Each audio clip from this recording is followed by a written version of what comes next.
ستارے شیخ کعبے کو ہم انگلستان دیکھیں گے، وہ دیکھے گھر خدا کا ہم خدا کی شان دیکھیں گے. تو ڈاکٹر نوشا اسرار نے خدا کا بھی گھر دیکھا، انگلستان بھی دیکھا، اور اب پھر خدا کا گھر واپس آ گئے ہیں. تو بہرحال تو اس تعارف کے ساتھ ہمارے لیے یہ بہت ہی مسرت کا موقع ہے کہ صرف یہ ایک محفل نہیں، اور کئی محفلوں میں اور کئی مشاعروں میں ہم ڈاکٹر نوشا اسرار صاحب کی شاعری کی روشنی سے فیض حاصل کرتے رہیں گے. استقبال کیجئے آج کی محفل کے مہمان خصوصی محترم ڈاکٹر نوشا اسرار صاحب. خواتین و حضرات، بہت بہت شکریہ، اور خاص طور سے شیراز مہدی اور میزبان غزالہ کامین صاحبہ، منصور صاحب، جنہوں نے اتنی اچھی بزم اور بریانی کے ساتھ مشاعرے کا انعقاد کیا. آگے ذکر بریانی آن ریکارڈ ہونا چاہیے، اس لیے میں نے کیا. ابھی تک بریانی کا ذکر ہوا تھا، وہ آف دا ریکارڈ تھا، اب یہ آن ریکارڈ ہو گیا. ابھی تھوڑی دیر پہلے آصف سے جب شیراز بات کر رہے تھے تو انہوں نے کہا کہ آ جائیے بزم 1 بجے تک چلے گی.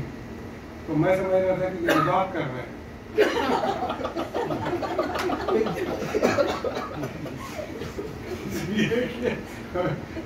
10 بجے میں سو جاتا ہوں تو میں سمجھتا تھا کہ یہ مذاق کر رہے ہیں، لیکن اب اتنی بہت سیریس تھی. پھر میں کہا ناظم ہے، انہیں پتا ہے کہ بزم کب جب کیسے شروع ہوتی ہے اور کہاں ختم ہوتی ہے.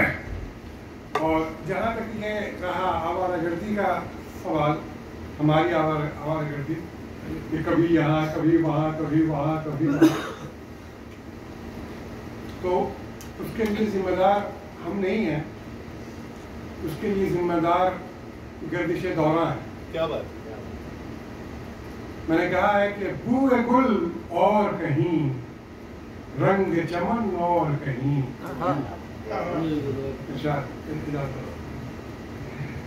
بوئے گل اور کہیں، رنگ چمن اور کہیں، ہے مکہ اور کہیں، اور وطن اور کہیں. بوئے گل اور کہیں، رنگ چمن اور کہیں، ہے مکہ اور کہیں، اور وطن اور کہیں. کتنا بکھراؤ ہے دنیا کے سمٹ جانے سے، روح ہے اور کہیں اور بدن اور کہیں. کیا بات کیا بات.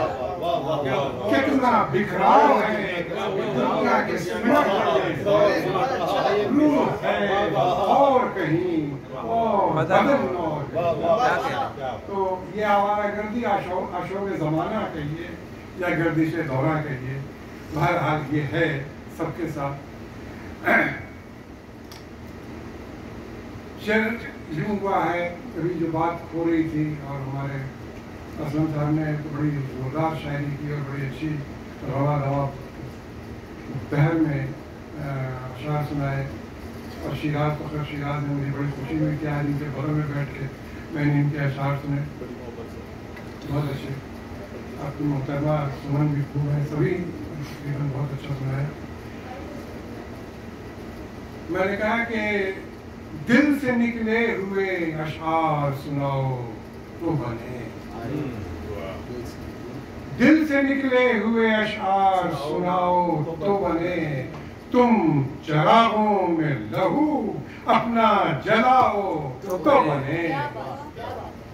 دل سے نکلے ہوئے اشعار سناؤ تو بنے. تم چراغوں میں لہو اپنا جلاؤ تو بنے. اور حور و غلماں مہو افلاک کی باتیں کب تک، جو نظر آئے وہ تصویر بناؤ تو بنے. حور و غلماں مہو افلاک کی باتیں کب تک، جو نظر آئے وہ تصویر بناؤ تو بنے. اور رنگ ہی رنگ ہیں الفاظ کے سب، رنگ ہی رنگ ہیں الفاظ کے سب، رنگ ہی رنگ ہیں الفاظ کے سب شعر، مگر ان شبستانوں میں افکار جگاؤ تو بنے، اور پھول ہی پھول ہوں گلشن میں ضروری تو نہیں، پھول ہی پھول ہوں گلشن میں ضروری تو نہیں، سرخیے لب سے کوئی باغ سجاؤ، سرخیے لب سے کوئی باغ سجاؤ تو بنے، اور تشنگی پیاس بجھانے کا فقط نام نہیں، تشنگی پیاس بجھانے کا فقط نام نہیں، تشنگی میں کوئی زمزم سا بہاؤ تو بنے، تشنگی پیاس بجھانے کا فقط نام نہیں، تشنگی میں کوئی زمزم سا بہاؤ تو بنے۔ اور میں نے کہا ہے کہ نفرتوں سے نہیں ہوتا کبھی نفرت کا علاج، نفرتوں سے نہیں ہوتا کبھی نفرت کا علاج، دشمن جاں کو بھی سینے سے لگاؤ تو بنے، اور میری آواز ہے صحرا میں صداؤں جیسی، میری آواز ہے صحرا میں صداؤں جیسی، میری آواز سے آواز ملاؤ تو بنے، دل سے نکلے ہوئے اشعار سناؤ تو بنے، تم چراغوں میں لہو جلاؤ تو بنے۔ دیکھیے ہماری شاعری کا سلسلہ تو ویسے بہت شروع سے شروع ہوا، بچپن سے کسی نہ کسی شکل میں، اور بات ہو رہی تھی ابھی سورج کی، گرمی کی، اور ویسے بھی آج کل گرمی کا موسم ہے، تو میں آپ کو ایک دلچسپ بات بتاؤں کہ گرمی سے اور پسینے سے میرا جذباتی تعلق ہے۔ یہ بڑا بے تکا سا مضمون ہے، لیکن یہ کہیے کہ کسی شاعر کو اگر اپنی مٹی اٹھوانی ہو تو ان مضامین پہ شاعری کرے، تو لیکن جذباتی اور روحانی تعلق گرمی اور پسینے سے اس لیے ہے کہ میں جب پی ایچ ڈی کر رہا تھا تو میری ریسرچ کا ٹاپک تھا high temperature oxidation of metals in alloys. تو ہائی ٹیمپریچر کے معنی کوئی 50-60 ڈگری سیلسیس، 100-200 ڈگری سیلسیس نہیں، وہ 800 سے 1200 ڈگری سیلسیس کا کے معنی تھا ہمارا ہائی ٹیمپریچر۔ اور اس ٹیمپریچر پہ لیبورٹری میں 2-3 فرنس ہمارے چل رہے ہوتے تھے جس میں ایکسپیریمنٹ چلتے تھے، اور میں بیچ میں اسی لیب میں مجھے گھنٹوں اور مہینوں، سال اس میں کام کرنا پڑتا تھا۔ تو یقین جانیے کہ میں مبالغہ نہیں بلکہ حقیقت یہ تھی کہ اکثر یہ ہوتا تھا کہ میرے پسینے سے میرا ٹراؤزر یہاں تک بھیگ جاتا تھا، ہمارے پسینے رنگ پسینے اتنا پسینہ رہتا۔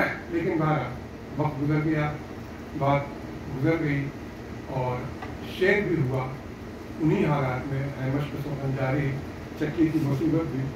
تو وہ چیز کہ لوگ پوچھتے ہیں کہ تم شاعری کب کرتے ہو، کیا بتاؤں کہ میں شاعری کب کرتا ہوں، تو میں نے کہا کہ جب ٹپکتا ہے لہو،